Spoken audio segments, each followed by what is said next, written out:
इच्छा पूर्ण करणारा छोटासा उपाय. आपली कोणतीही इच्छा तत्काळ पूर्ण करण्याचा तुम्हाला लगेच अनुभव येईल. थोडी हातामध्ये साखर घ्या, डोळे बंद करा आणि मनामध्ये तुमची जी काही इच्छा असेल ती देवाकडे मागा.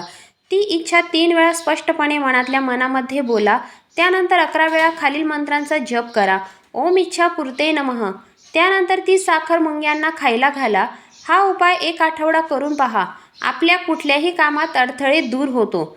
कुठून ना कुठून भगवंत आपली मदत करतोच आणि काही वेळा तर स्वप्नामार्फत तुम्हाला मार्गदर्शन होऊन कार्य होते. विश्वास आणि श्रद्धा ठेवून हा उपाय केल्यास मनाला शांतता मिळते आणि सकारात्मक ऊर्जा वाढते. चांगल्या भावनेने केलेली प्रार्थना कधीही वाया जात नाही. देवावर विश्वास ठेवा. योग्य वेळ आल्यावर तुमची प्रत्येक इच्छा पूर्ण होईल. सत्कर्म करत राहा, कारण चांगल्या कर्माचे फळ नक्कीच मिळते. तसेच आजचे विचार व उपाय आवडला असेल तर पेजला फॉलो करा, व्हिडिओला लाईक शेअर करा. भेटूया नवीन व्हिडिओत. तोपर्यंत धन्यवाद.